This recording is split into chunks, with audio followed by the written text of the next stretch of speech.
dia, pessoal, tudo bem? Eu me chamo Silvia Carla e vou apresentar a vocês sobre as aplicações atuais e as possibilidades futuras da terapia gênica na medicina veterinária. A terapia gênica, ela é uma técnica que ela vem se evolucionando desde a medicina moderna e que ela tem um conceito simples, mas é muito poderoso. Ela consegue modificar o material genético dentro da célula para poder tratar ou até mesmo curar doenças.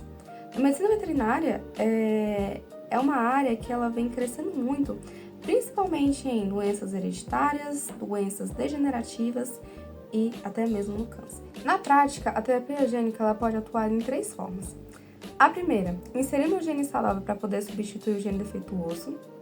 A segunda, inativando o gene causador da doença. A terceira, editando diretamente o DNA usando ferramentas como CRISPR-Cas9, que funciona como uma tesoura molecular, cortando e corrigindo um trecho alterado do DNA.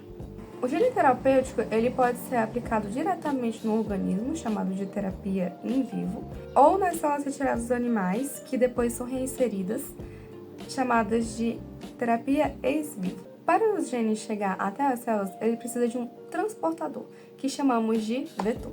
Os principais são os vetores virais, como adenovírus e lentivírus, que são vírus modificados para não causarem doenças. Mas também existem métodos não virais, como os plasmídios e nanopartículas, que têm sido usados em pesquisas de nanomedicina, oferecendo mais segurança e precisão. Hoje, os vetores são muito mais controlados e seguros do que nas primeiras terapias realizadas, graças a anos de aprimoramento científico. Esses vírus causam doenças? Na verdade, não. Eles são geneticamente modificados para não se replicarem nem transmitirem infecções, então servem apenas como um veículo para o gene terapêutico. Na medicina veterinária, já há aplicações reais em andamento. Em cães, por exemplo, a terapia gênica tem sido utilizada em casos com distrofia muscular de Duchenne, restaurando parcialmente a proteína muscular com a técnica de CRISPR. Em caso de hemofilia B, ela permitiu a produção do fator de coagulação que antes era ausente. Já na oncologia, estudos da USP mostraram que uma terapia gênica combinada conseguiu reduzir tumores de melanoma em cães e camundongos, aumentando a sobrevida desses animais. Em gatos, há terapias experimentais de doenças oculares hereditárias com resultados promissores. E em cavalos, a terapia gênica tem sido utilizada para a regeneração de doenças degenerativas articulares. Essas terapias já são usadas em clínicas veterinárias? Não, ainda não. A maioria está em fase experimental, aplicada em universidades, centros de pesquisas, mas resultados já mostram grande potencial para o uso clínico futuro. Em animais de produção, como os suínos e bovinos, a terapia gênica é aplicada principalmente no foco do melhoramento genético e na resistência das doenças. Por exemplo, os suínos eles já foram modificados para serem compatíveis com transplantes para humanos, e há casos disso em que houve uma cirurgia de transplante de um rim de suíno em um humano, o que chamamos de xenotransplante. Bovinos estão sendo estudados para poder aumentar a resistência de infecções e melhoramento na produção de leite. Para o futuro, as possibilidades incluem combinar terapia gênica com imunoterapia, como as células CAR-T, adaptadas à veterinária. Usar terapias epigenéticas, que controlam a expressão do gene sem mudar a sequência do DNA, e também integrar a nanotecnologia, com nanopartículas que entregam genes de alta precisão. E o que seria essa terapia epigenética? É uma terapia que modifica a forma como os genes se expressam sem mudar a sequência linear do DNA, podendo ativar ou silenciar genes envolvidos em doenças. Apesar de todo esse avanço, há desafios dentro da terapia genética. É difícil controlar por quanto tempo o gene inserido vai funcionar. Podem ocorrer mutações indesejadas, chamadas de off-targets, risco de respostas imunológicas do organismo ao vetor. Além disso, as aplicações em larga escala ainda são caras e complexas para o uso rotineiro em pets. Por que continuar pesquisando se há riscos? Porque cada geração de pesquisas tem tornado a técnica mais segura e precisa. Hoje, já é possível editar genes com quase total controle, e os benefícios superam os riscos de muitas doenças graves. Oi, eu vou falar de estudos e casos reais da terapia gênica em animais. A terapia gênica é uma técnica que busca corrigir defeitos genéticos ou modificar expressões de genes diretamente nas células do organismo. Em vez de tratar apenas os sintomas de uma doença, a ideia é tratar a causa, atuando no DNA. Na medicina humana já é uma realidade para algumas doenças raras. Na veterinária já está acontecendo, mas ainda de forma experimental e limitada a pesquisas e casos controlados. Por exemplo, cães com hemofilia, uma doença genética que afeta a coagulação. Já foram tratados com terapia gênica usando vetores virais, principalmente o AAV. Em vários estudos, esses cães voltaram a produzir o fator de coagulação que faltava e muitos ficaram anos sem apresentar crises hemorrágicas. Outro exemplo vem de gatos com doença renal crônica. Pesquisadores aplicaram uma terapia gênica que faz o próprio corpo produzir eritropoetina, o hormônio responsável por estimular os glóbulos vermelhos. Os animais apresentaram melhora na anemia, mostrando que essa técnica pode ser uma alternativa aos tratamentos convencionais. Além disso, existe uma linha de pesquisa muito interessante voltada para o controle reprodutivo dos felinos, usando terapia gênica para aumentar os níveis de hormônio chamado AMH e pedindo a ovulação sem necessidade de cirurgia. Na pecuária, o foco é um pouco diferente. Em vez de tratar doenças, é usada para melhorar características produtivas, aumentar a resistência a doenças. Por exemplo, já existe porcos geneticamente editados para resistir a um vírus respiratório grave e bois com genes alterados para desenvolver massa muscular. Mas apesar dos avanços, ainda há muitos desafios. O custo dos tratamentos é alto, a regulação é rigorosa e ainda existem dúvidas sobre a segurança a longo prazo, como possíveis defeitos colaterais, gênicos e imunológicos. Em animais de produção, há uma questão de ética e de aceitação pelo consumidor. Mesmo assim, o futuro é promissor. A terapia gênica tem potencial de transformar completamente com o tratamento de doenças de animais e também pode contribuir para o bem-estar, a produtividade e até para pesquisas que beneficiam a saúde humana. Então, podemos dizer que a terapia gênica na medicina veterinária já é uma realidade em alguns casos, mas ainda caminha para se tornar uma prática comum. Então, estamos vivendo em fase de transição, onde o futuro e a realidade começam a se encontrar. Olá, bom dia. Meu nome é Sofia e eu vou falar sobre os desafios científicos e éticos na terapia gênica.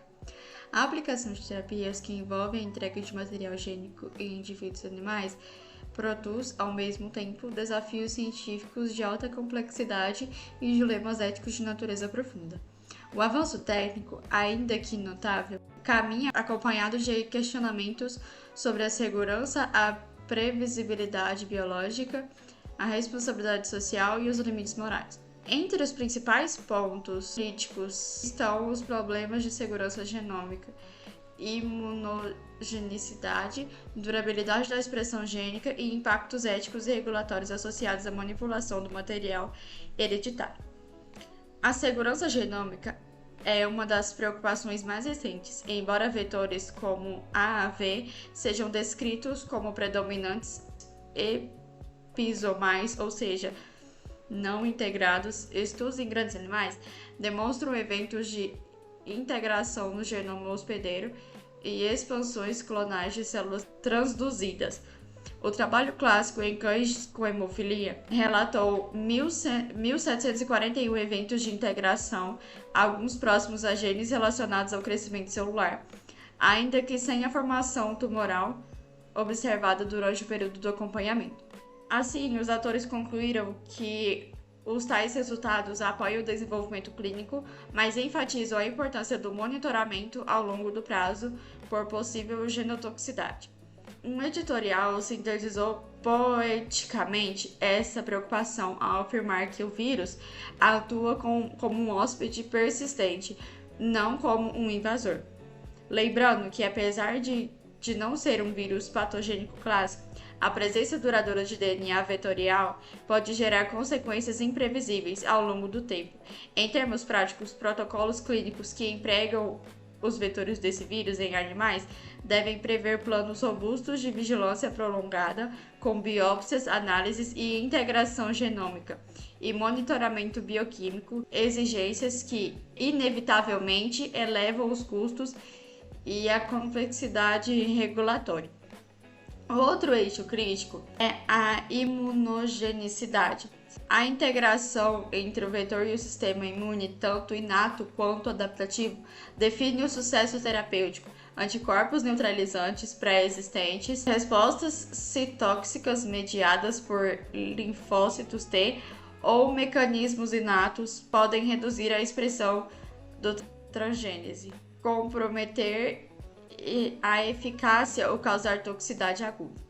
Estudos recentes mostram que o mesmo vírus, considerado de baixo potencial imunogênico, pode induzir reações significativas que inviabilizam as dosagens. Estratégias experimentais como o uso de capsídeos de baixa antigenicidade, imunossuperação transmitória e engenharia capsidial direcionada vem sendo testada, mas ainda enfrenta limitações práticas.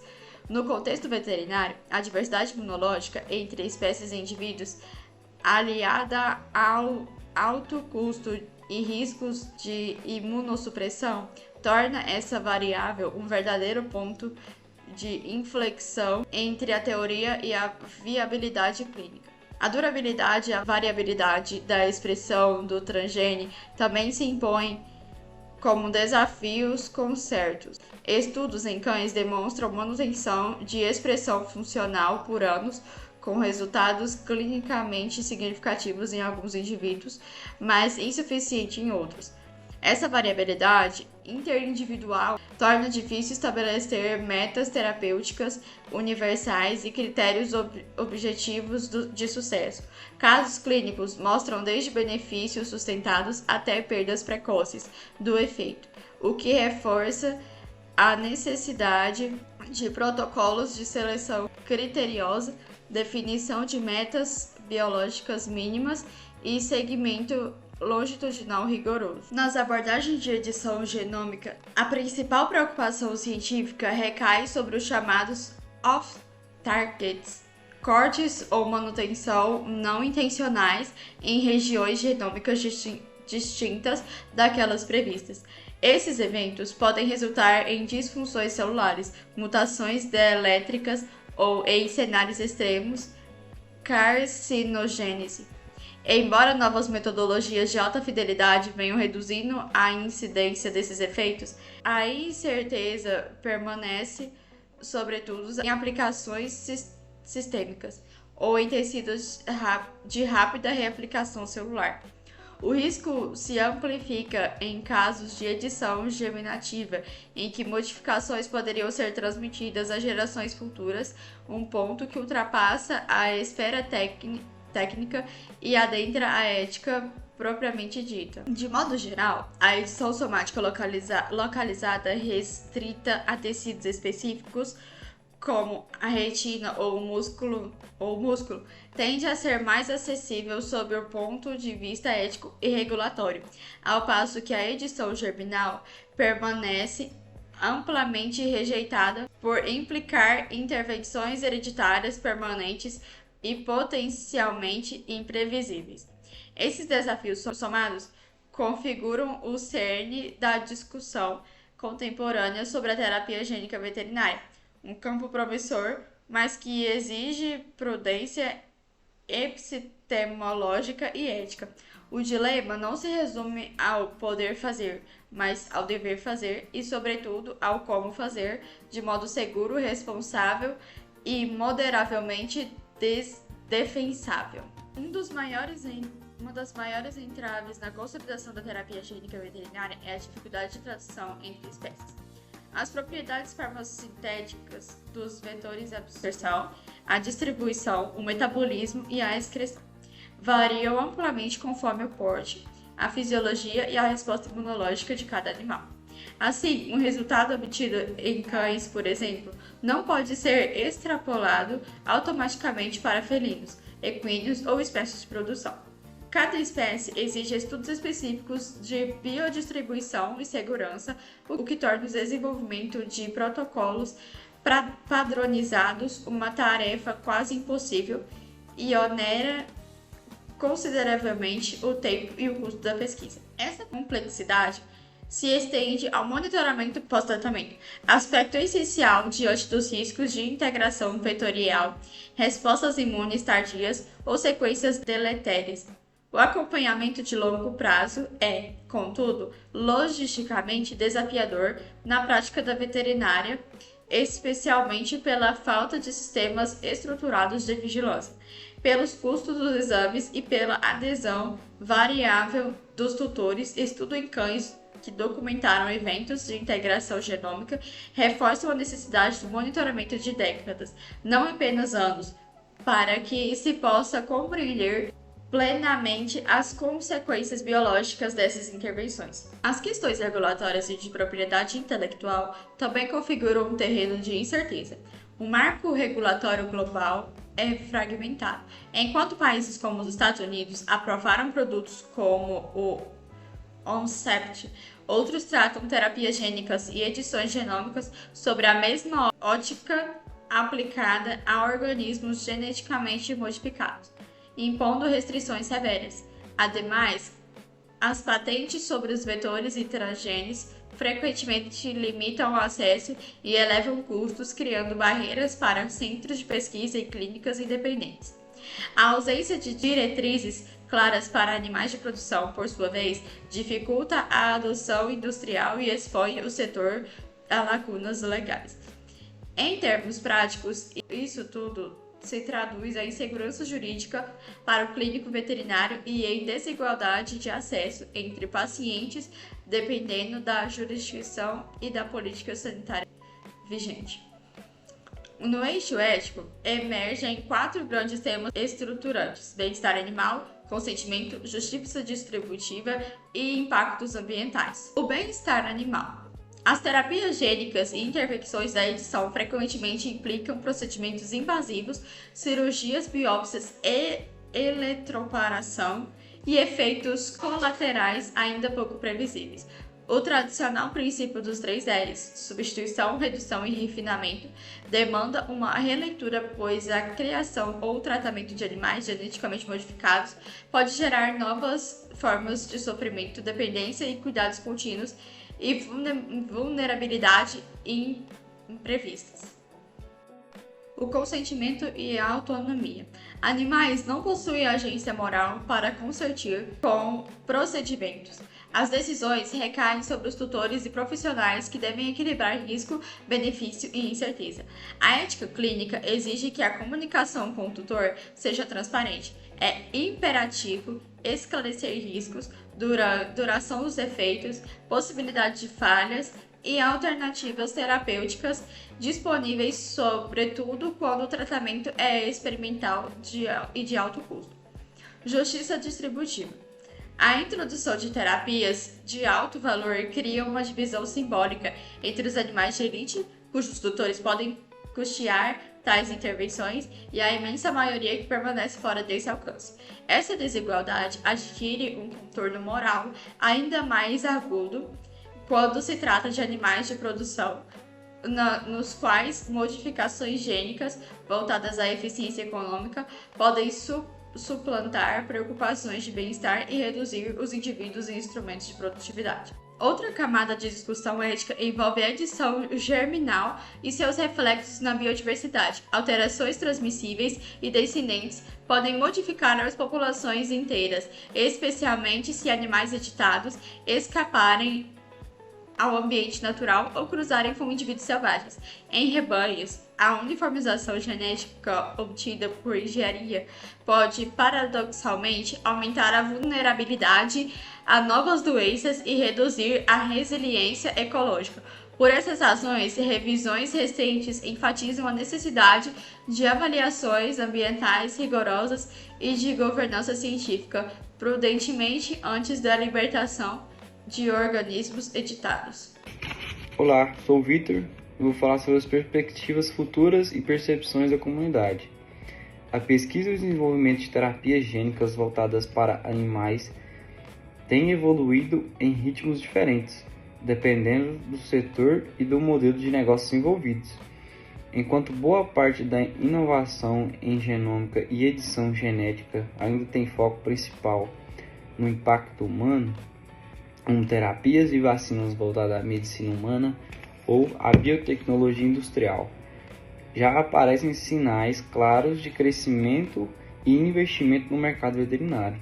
Esse avanço é impulsionado principalmente por dois fatores: a humanização dos animais de companhia, com tutores dispostos a pagar por tratamentos de alto valor, e um interesse crescente em produtos voltados para animais de produção, buscando maiores eficiência e redução de perdas sanitárias. Dentro da comunidade científica, a percepção é mista.